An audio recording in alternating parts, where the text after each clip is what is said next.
many years ago, I took my young daughter to the Natural History Museum. We were wandering around. We stopped at an exhibit of the evolution of the wheel. And in that way that only a mother can, I thought, brilliant, this is a learning moment. So I started to give her this whole speech. Darling, what this illustrates is how amazing human beings are, how innovative we are, how we manage to, invent our way out of any problem that we come across. I thought it was sounding quite good myself. Anyway, she gave me a completely blank face back.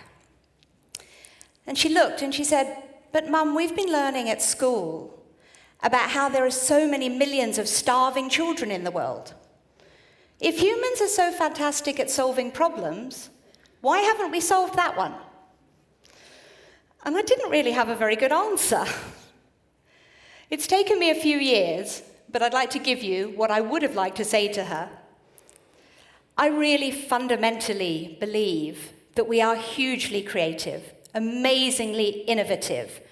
I think our entire evolution as a species shows that time and time again. And yet there are problems that we consistently fail to solve. So what's going on here? I think it's not so much that we can't solve problems, rather that we don't see them. I believe that if we can truly see it, we can solve it. I'd like to start by showing you an advert by Transport for London, and they developed it to show us how unaware we are of cyclists on the road.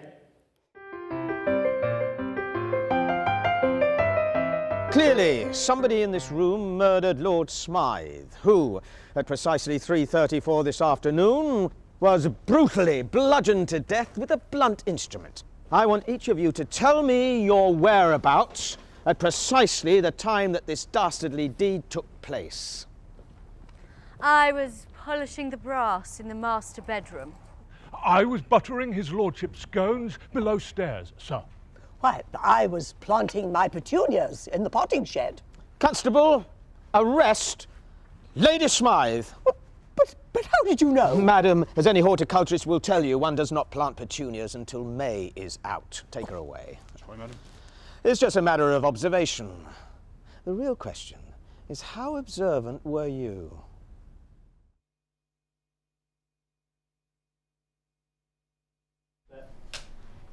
And action. Clearly, somebody in this room murdered Lord Smythe, who, at precisely 3:34 this afternoon, was brutally bludgeoned to death with a blunt instrument. I want each of you to tell me your whereabouts at precisely the time that this dastardly deed took place. I was polishing the brass in the master bedroom. I was buttering his lordship's scones below stairs, sir.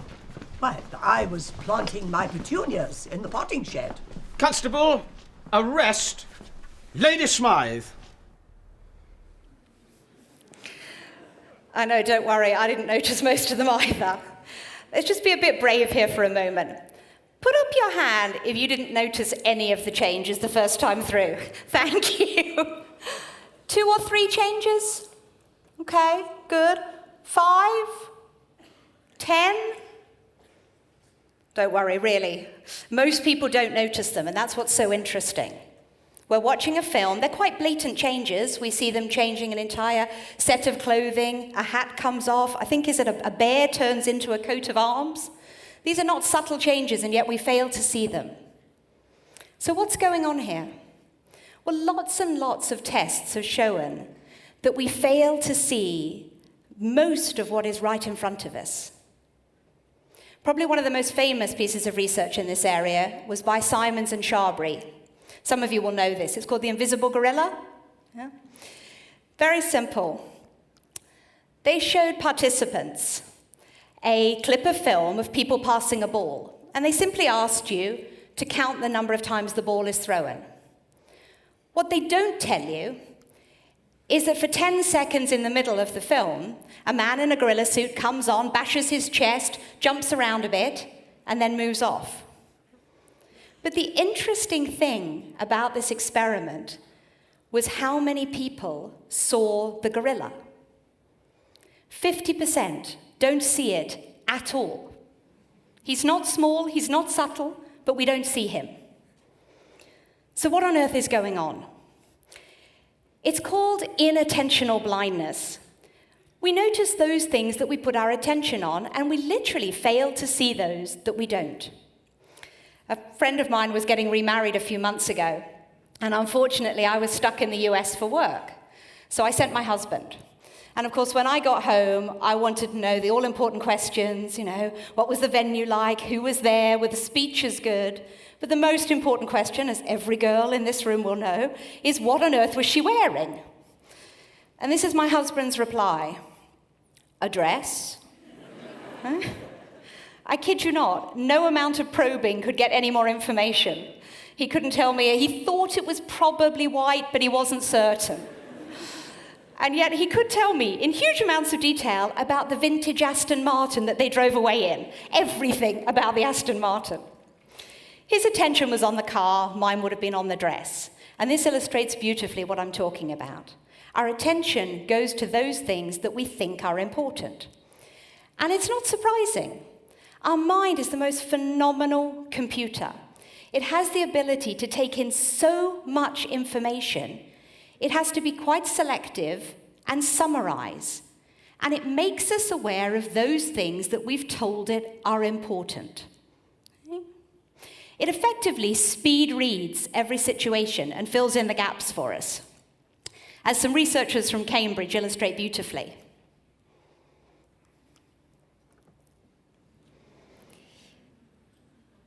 This is not English. These are not words. And yet we have no problem whatsoever reading it. This illustrates exactly what I'm talking about. Your brain will fill in the gaps. It says, well, last time I saw something like this, it was this word. So it assumes that it's that word again, despite the fact that the letters are in a completely different order, and this actually means nothing. It ignores vital bits of information in the present because it is summarizing based on the past. And don't get me wrong, this is hugely useful to us. It's one of the reasons we have done so well as a species. We learn. We stop making the same mistakes because we remember and we know last time this worked and the time before that didn't. And our brain brings that information to conscious thought. But it does create a problem. It tends to mean that we do the same things over and over again, because we're basing our current behaviors on those that we've done previously. A very new study that's just come out of Northeastern University in the US, though, illustrates to quite what degree we're doing this. They did a massive survey, 100,000 people, and they tracked their movements based on GPS data from their phones. And they found that a staggering 93% of their behaviors, where they went, what they did, were predictable. They were predictable because they did the same things over and over again. And most of us do that. Now, in a lot of areas of our life, that's fantastic. It's really useful. I have perfected, from the moment my alarm goes off, I can get up, shower, do my hair, do my makeup, get dressed, have breakfast, get my kids to have breakfast, make sure they've got their sports kit, make sure their homework bags are packed, and get us all out the door in 24 minutes. It's a great art. How can I do that? Because I'm not really thinking about it. I'm doing it on autopilot. Or when I was describing this to my son, as he put it, he said, so basically what you're saying, Mum, is I'm going through life on cruise control, which I'm not sure I quite wanted him to be in cruise control at school, but there we go. But he's right, it's a good description for us. We're just doing the same old repetitive patterns. And in a lot of areas of our life, that's fantastic. It makes us efficient, it makes us learn, it makes us able to act very quickly. But in some areas of our life, it can really be dangerous. This is a scan of a set of lungs. And Dr. Drew from Utah University came up with a very ingenious experiment with this. He showed this scan to 24 radiographers. Now, I know none of you are radiographers, but just have a look at it. And raise your hand if you see anything odd about this scan. Okay. Well, two things we conclude. One, what I always knew, TED audiences are geniuses and highly creative. But you're right. Up in that top corner there, the gorilla strikes again. He put an image of a gorilla in a scan of one's lungs. But what's most interesting about this was the response of the radiographers. He showed it to 24, very experienced. 20 of them didn't see the gorilla at all. Now that's a bit scary, but it's not surprising when you understand how our brain works. We tend to try and see the same things we've always seen there. They're looking for cancer cells, they're not looking for gorillas.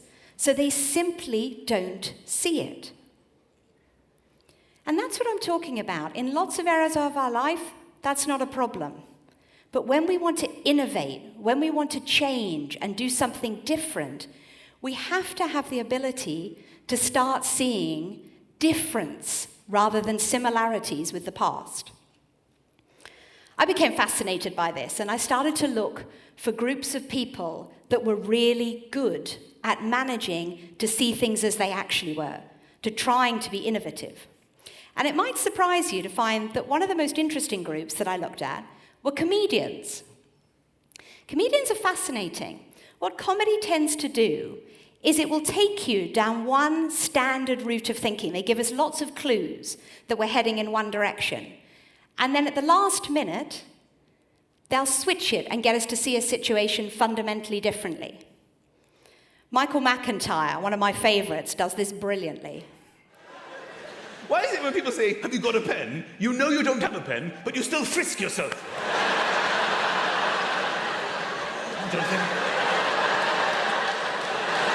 Don't believe I do have a pen. Do you believe me? You really want to help them as well. You start talking about pens you had. I had a pen. I can see the pen in my mind. If you had have come to me earlier, you would be writing now. I'm so sorry. Sometimes you're on the phone and people will go, have you got a pen, to take down a number, and you immediately say yes, even though you don't have a pen. We all like to play a little game called say you have a pen, and then try to find the pen before they give the number. So they'll go, have you got a pen? You go, yes. And you go, I need a pen. Sometimes they start giving the number, you still don't have a pen. It's 0202. Sometimes you never find the pen, and you pretend to take down the number, and you never even get the number, because you feel too embarrassed to go, I lied about the pen. Oh, I love him. He makes me laugh so much. But what's he actually doing? He's just playing back to us what we actually do. But unlike that cruise control version, he's managed to notice the exact detail of what is happening, not the glossed over version. This ability to really perceive a situation can make us laugh. But can it solve much bigger problems? The amazing answer is yes. In 2010, I was part of David Cameron's team in Downing Street just after he became Prime Minister. And you remember we were in the midst of the global economic recession, and so a lot of our energy went on to two areas. Number one, what were we spending? And number two, how could we raise money? What were taxes? You can only begin to imagine the tens of thousands of brilliant brains around the world that spend their days trying to work out how to make us all pay our taxes. And the billion-pound industry that's growing up, teaching us how to evade it. It's very well-trodden territory. And most governments take a very similar approach. In the nicest possible way, they slightly try and scare us into paying. If you don't pay your tax, you may go to prison. If you don't pay your tax, you could be fined. And yet we know, time and time again, this is largely ineffective and doesn't have a huge impact on the actual tax income. Prime Minister did something highly radical, I believe. He set up a behavioural insight unit, a group of people that he asked to look at the reality of the behaviours that were going on with people in this area, but in other areas as well, and to see if we couldn't find a smarter way of doing it. So with tax, what did they notice? Well, number one, a reasonable number of people, when an envelope comes in and it looks white and official and scary, they just put it in the bin. They don't even look at it. Tax was something that they described as being very distant from themselves. It wasn't something that they immediately felt had a huge impact on their life. But most tellingly, it was the fact that they felt they needed to brag. It was almost a rites of passage, a badge of honor. Look how little tax I managed to pay. A couple of faces looking a little bit guilty in the first row here. So this was an interesting idea. What did the team do with this data? Well, number one, they tried putting tax requests in brown envelopes and handwriting the address. Had an impact. People were more likely to open them. But the biggest success they had was very simple. They removed all the scary, intimidating language that was on the form and instead put one simple sentence across the top of it. 80%, or whatever the number was for your area, of the people in your street have already paid. That's all they said. 80% of people have paid. That means the veteran at number 10 has already paid, and Mrs. Jones, who has the dodgy hip, and I sometimes help her with her shopping, at number 3, she's paid. Tax receipts went up 10%. But more tellingly, the really interesting one was that self-declared tax, people voluntarily saying, I should be paying more, went up 16%. You can only begin to imagine the kind of numbers that go alongside that. They're not small. Not surprisingly, the unit continues to thrive, and many other governments around the world are looking at how they're using this perception of human behaviors to work with our behaviors. But let's look at something even more serious. Let's look at death. Nearly 500,000 people have died in Iraq and Afghanistan over the last 10 years in the conflict. The vast majority of those die from one cause, hemorrhaging, bleeding out. 80% die because we can't plug a simple hole. John Steinbaum, an ex-special ops medic from the US, decided to look at this and take a step back and examine if there wasn't a better way of dealing with it. What did he notice? Well, number one, any experienced military medic would do one thing first. They would go over and they would remove the weapon from the victim. Why? Because they knew that the pain that person was about to experience was so great that they were liable to reach for the gun to try and either shoot themselves or the medic. Obviously, it doesn't appear in any medical book. Number two, standard way of dealing with it, apply pressure and gauze to as close to the wound as you can get. And yet his observation was that that was often a very long way from where the bleeding was actually coming from. It's a bit like trying to unblock a drain by fiddling with the tap. So he teamed up with a company called RevMedics and came up with this, the X-Stat. Very cheap, very simple plastic syringe filled with little sponges that are coated in a clotting agent. It can be injected straight to where the bleeding is actually coming from and has the ability to save hundreds of thousands of lives. But unfortunately, these kind of examples are too few and far between.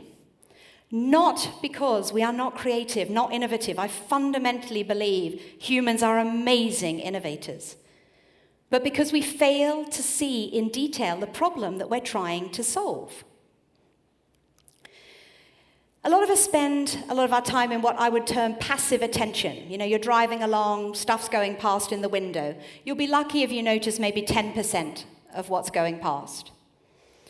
Sometimes we go into selective attention, a bit like the gorilla and the ball throwing. We notice the ball, but we don't notice the gorilla. If we're lucky, we really put our attention. We start putting active observation into the equation. You're trying to memorize a route on a map or something like that. But I'm talking about going even further. I'm talking about being highly perceptive. We've learned that our brain is not brilliant at doing two things at once. It has the ability to perceive and to process, but it doesn't do the two of them very well at the same time. We spend most of our time processing the to-do list, when I tried this in the past, it didn't work, thinking. That will severely limit our ability to perceive what's going on externally. Unfortunately, there aren't any magic tricks to this. It's practice and putting attention on it. You have to stop and really examine the situation that you're looking at. Use all your senses. What do I see? What do I hear? Is there a texture? Anything that can give you information to fill out the picture of the actual problem you're trying to solve. Record it. Not your judgments, not your assumptions, but just what you see. Letter comes in, got put in bin. Medic removed weapon. This gives you the most phenomenal pool of data from which you will solve the problem afterwards. It's using our brain in a profoundly different way. It's getting it out of cruise control and putting it into active perception so that it truly can innovate and solve problems. My challenge to you, not in all areas of your life, but just in those areas where you need a different outcome, where you want to solve a problem, is simply to stop thinking and start looking. Thank you very much.